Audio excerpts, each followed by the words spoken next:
Olá, turma. Boa noite. Então, vamos dar continuidade aí à segunda dispensação da aula de hoje. Chamamos então a dispensação da lei. Continuamos ainda aí no finalzinho da página 108 do nosso módulo da instituição. Se você quiser acompanhar aí, pegue o seu módulo. Trataremos agora da dispensação da lei. Está dentro ainda do século presente, pós-diluviano. Ok? Pois bem, a duração desta dispensação é de cerca de 1430 anos, desde o êxodo do Egito, que foi a saída do período da escravidão, que nós observamos na dispensação aí passada, patriarcal da promessa, até a crucificação de Cristo. Está lá em João 1,17. Então, esse é o período em que nós estamos aí estudando, desde o êxodo do Egito até a crucificação de Cristo. Palavra-chave, lei. Sabemos muito bem que a lei ela foi criada por causa do pecado. A lei ela não foi criada para perdoar pecados, mas sim para frear a pecaminosidade humana, né? Pulamos aí para o próximo slide. Qual será ou seria o propósito divino? Aí, já na página 109 do nosso módulo aí da FIGHT. Propósito divino é testar a obediência de Israel à lei de Moisés e avaliar a capacidade de Israel tornar-se uma nação líder e ser porta-voz de Deus numa preparação para a vinda do Messias. Ok? Então, esse é o propósito divino nesta dispensação, neste determinado período que vai do êxodo até a crucificação. Aliança. Então, nós observamos que nesta dispensação, como as demais, há uma aliança. Essa aliança, ela está especificamente aí no Êxodo, capítulo 19, até o capítulo 32. Nós vamos observar ali as condições e obrigações que estão inseridas nessa aliança. Essa aliança ela tem por nome chamada de Aliança Mosaica, feita com Moisés. A Aliança Mosaica ajudaria a conter a transgressão em Israel. Ponto. Contudo, a Aliança Mosaica é diferente da aliança com Abraão, tendo suas próprias condições e de maneira nenhuma poderia deter o cumprimento da aliança feita com Abraão. Ok? Então, esta não invalida a de Abraão, conforme nós observamos em Gálatas 3,17. Qual é o propósito divino nesta aliança mosaica? Primeiro, fazer de Israel uma propriedade peculiar. Êxodo 19:5. Fazer de Israel reino de sacerdotes. Êxodo 19:6. Fazer de Israel uma nação santa. Ainda no capítulo 19, verso 6. E por fim, a cura divina. Êxodo 15:26. Sugiro que os amados façam as leituras dos textos para que vocês possam compreender a nossa fala dentro dessa questão do propósito divino nesta aliança, ok? Qual seria o lado humano nesta aliança? Israel tinha por obrigação diligentemente ouvir a voz do Senhor. Êxodo 19:5. E aí nós observamos que nesta aliança, o que está incutido nesta lei? Os mandamentos que estão no capítulo 20, nós chamamos de lei moral, que trata da a moralidade ou a moral, ela vai tratar dos nossos direitos e obrigação. E observamos que em Êxodo capítulo 20 começa ali os 10 mandamentos. Temos os estatutos dentro da própria lei, no capítulo 21 ao 23, está aí a lei civil. E por fim nós temos as instruções religiosas, que está no capítulo 25 ao 31, que nós chamamos de lei cerimonial. Ou seja, os 10 mandamentos, na verdade, nós podemos observar que ele está dividido em 3 leis. Lei moral, lei civil e lei cerimonial. Ok? Ficou bem claro? Qualquer dúvida, podem depois fazerem seus questionamentos, ok? Continuando aí, qual a natureza dessa aliança mosaica? A lei era o caminho da vida, está aí em negrito, e não o caminho para a vida. Era a maneira de viver na qual essa propriedade peculiar, que no caso aqui é o povo judeu, né, a raça judaica, o reino de sacerdote e a nação santa deveria andar. Ou seja, para que se tornasse propriedade exclusiva peculiar, reino de sacerdote e nação santa, eles deveriam observar esta lei e andar nesta lei. O sangue foi derramado na ocasião da inauguração desta aliança. Leiam Êxodo 24, do 5 até o 8. Assim indicando a graça como seu fundamento verdadeiro e apontando a Jesus, o sacrifício substituto, como o Cordeiro de Deus, conforme está em João 1,29, né? Quando João Batista está ali à beira do Rio Jordão e Jesus se aproxima e ele vai dizer aí, eis aí o Cordeiro de Deus que tira o pecado do mundo. Então, quando o sangue foi derramado lá na antiga aliança, em Êxodo 24, é um tipo de Cristo, apontando para Cristo, ok? Quais seriam as obrigações impostas? Desculpa, pula esse slide. Pronto, é aqui. Quais seriam os propósitos da lei? Primeiro, a lei, ela proibiu o pecado. Gálatas 3,19. A lei, ela expôs o pecado. Romanos 3,20. A lei, ela serviu de condutor dos homens para Cristo. Gálatas 3, 23 e 25. O que nós observamos é que quando a lei ela foi criada, ela não foi criada para perdoar pecados. Na verdade, ela foi criada para aplacar a ira divina, para diminuir a pecabilidade humana, para colocar um freio na pecaminosidade da humanidade. Então, ela serviu com um propósito durante esse período, desde o Êxodo até a crucificação. Na verdade, ela vem conduzindo o homem, quando eu falo o homem é a humanidade, até chegar à crucificação, até chegar ao Calvário, até chegar em Cristo Jesus. Ela apenas o conduziu o homem. Foi necessário colocar-se ele. Mesmo assim, a humanidade ela sempre procura burlar, dar um jeitinho brasileiro, passar a mão por cima nas questões das obrigações com relação à lei civil, com relação à lei moral e até mesmo com relação à lei cerimonial. A missão da lei terminada. Então a lei, ela também teve uma missão e ela concluiu essa missão. A lei cumpriu sua missão em trazer os homens a Cristo, ficando então obsoleta e sem força para agir, conforme esses textos que nós colocamos e outros mais. Então assim, ela teve uma missão, a missão dela foi terminada. Não que nós abolimos totalmente a lei. A lei ainda é vívida como princípios para o Novo Testamento, conforme nós vamos ver daqui a pouco aí na frente. Mas a missão dela foi terminada, foi conduzir o homem desde o Êxodo até o Calvário, para que realmente o homem pudesse ser conduzido, porque a lei não salvava ninguém.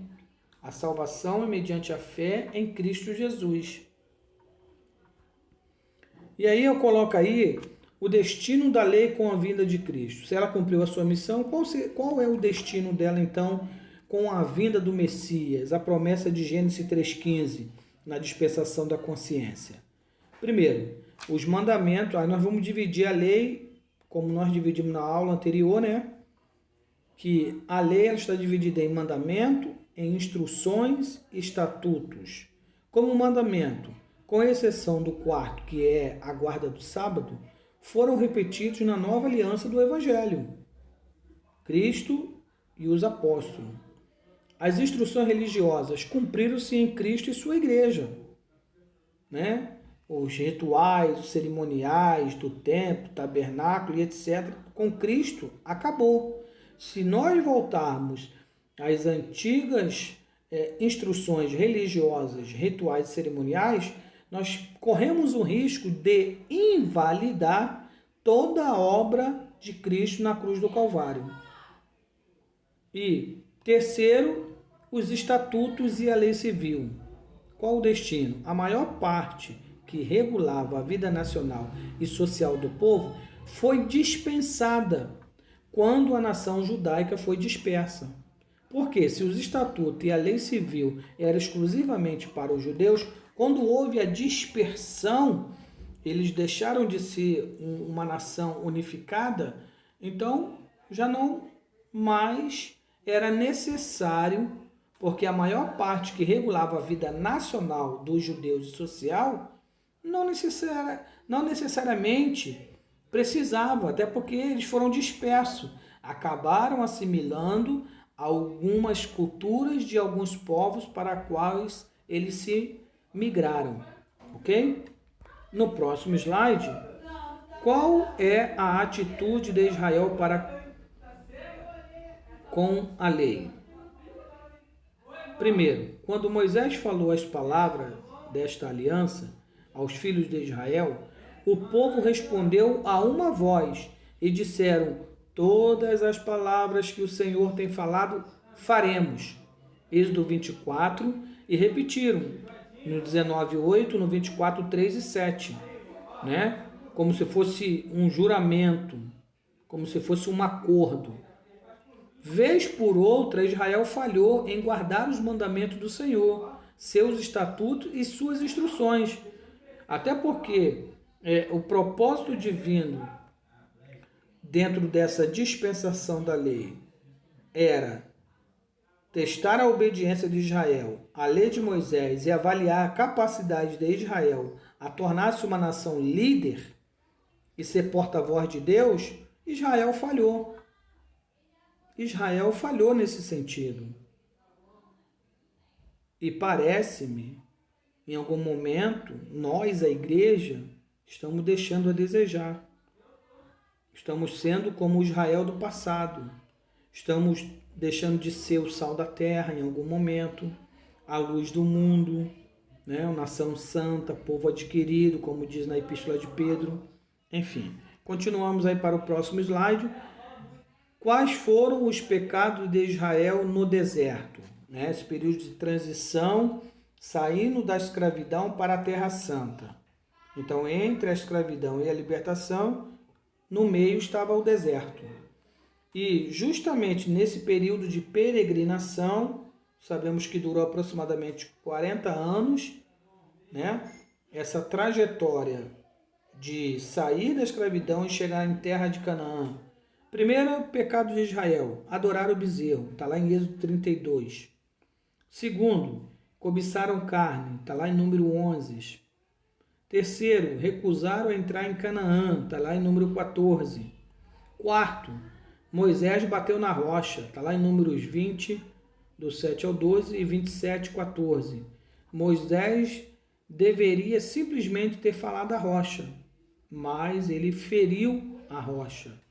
Esses são os pecados de Israel no deserto, nesse período de transição, de mudança de ambiente. Eles simplesmente cometeram os piores pecados diante de Deus. No próximo slide, eu coloco aí os pecados de Israel na terra prometida. Aí eles já recebem a lei, já tem todas as advertências, foram advertidos a quando entrassem na terra prometida, a terra de Canaã, mas eles cometeram novamente. Israel vai falhar agora dentro da própria terra. Aí eu destaquei aí alguns pecados de Israel, né? Teriam muito mais outros se fosse nós relatarmos. Primeiro, já a idolatria. Logo após Josué vai vir o livro de Juízes, E o livro de Juízes, historicamente falando, é o pior período da nação de Israel dentro da Terra Prometida. Uma anarquia total, cada um queria ser rei de si mesmo. Segundo, pedir um rei, né? O sistema que governava Israel era teocracia. Teocracia quer dizer Deus no governo. Não necessariamente Deus vinha presencial. Deus, pelos seus líderes, estava sendo representado na terra. E eles se queixaram e pediram um rei. Está lá em 1 Samuel capítulo 8. Terceiro, não destruir os amalequitas. Está lá em 1 Samuel 15. Deveria. Fica um pouco complexo para a gente poder entender isso, né? Um Deus que manda matar, que destrói. Mas se Israel deveria ser uma nação santa, um povo separado, não poderia haver misturas. Porque, consequentemente, haveria ali mistura de povos e raças, né? Através de casamentos e, consequentemente, seus descendentes. Quarto, o adultério e o homicídio de Davi. Está lá em 2 Samuel. Davi representando a nação como um rei, né? A idolatria de Salomão, como é muito bem sabedor, né? Um homem sábio, adquiriu sabedoria, riquezas e honra. A idolatria de Jeroboão, 1 Reis capítulo 12, 25, né? Jeroboão, após a divisão do reino, se torna o primeiro rei pós-divisão do reino. Ele se torna o rei da tribo do norte, aonde haviam 10 tribos de Israel que seguiram o primeiro rei do reino do norte, que foi Jeroboão. Depois a impiedade de Reoboão, está lá em 1 Reis capítulo 14, verso 21 e 24. A impiedade de Atalia, a impiedade de Acais, a impiedade de Manassés, foi um dos, parece que a história vai dizer que foi um dos piores, mais ímpio rei de Israel. Mas por outro lado, vão dizer que também ele é um rei que se arrepende lá no finalzinho e etc e tal. E por fim, a impiedade de Zedequias, né? Aí já estamos no finalzinho do reino de Judá, ali já na época de Nabucodonosor, aproximadamente no ano 500 e alguma coisa, antes de Cristo, e etc e tal. Então assim, Israel comete pecados no deserto, Israel comete pecado dentro da terra prometida, e não foi por falta de aviso. A lei já estava sendo ensinada e eles deveriam então andar de acordo com a lei de Deus e infelizmente falhou. E nós vamos observar agora os pecados de Israel no cativeiro. Sabemos que houve 2 cativeiros predominantes em Israel. O primeiro deu-se no ano 720, 21, 22 a.C., quando a Assíria dizima o reino do norte, consequentemente suas 10 tribos. E o segundo cativeiro deu-se pelo Império Babilônico no ano 586 aproximadamente, com um monarca chamado Nabucodonosor. E é o que é o mais comentado, onde Israel fica ali cativo por 70 anos dentro do cativeiro. Enfim, quais foram os pecados de Israel dentro do cativeiro? Especificamente, predominantemente no cativeiro babilônico. Rebeldes, duro semblante e obstinado de coração. Homens que levantaram os seus ídolos dentro do seu coração. O saudoso pastor Antônio Gilberto, ele dizia uma frase seguinte: Deus tirou o povo de dentro do Egito, mas não conseguiu tirar o Egito de dentro do povo. Foi após o cativeiro que realmente houve, né, essa transformação na vida da nação judaica. E pós-cativeiro, né, aproximadamente no ano 400 ali, antes de Cristo, onde houve a restauração, o povo estão sendo repatriado ali no período do Ciro, o Medo Persa. Eles voltam para repatriar Jerusalém, juntamente com Neemias, Esdras e Zorobabel, e os profetas Ageu, Zacarias e Malaquias. Na restauração, no período em que eles voltam para repatriar Jerusalém, quais foram os pecados da nação de Israel? Começaram a violar o sábado e a tratar casamentos com os demais habitantes da terra. Está lá em Neemias 13, 15 ao 30. Façam as suas leituras. A apostasia e corrupção do sacerdócio. Está lá em Malaquias 3, 7, 15. O sacerdote que era para ensinar a lei estava afastado, apóstata e corrupto. E, ainda mais, ofereciam pão poluído, animais cegos, aleijados e doentes. Está em Malaquias 1, 7, 14. Então, os líderes da nação, no quesito religioso, os sacerdotes estavam corrompidos. Se o sacerdote estava corrompido, imagina o povo. Então, assim, Israel peca no deserto, peca na terra prometida, peca no cativeiro e peca na restauração. Mesmo já com a implantação da lei.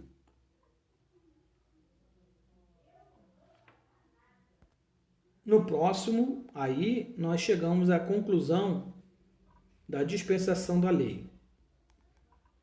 A responsabilidade da nação, especificamente, era a guarda da lei, com a sua lei moral, com a sua lei civil e com a lei religiosa. Qual era a responsabilidade? Simplesmente guardar.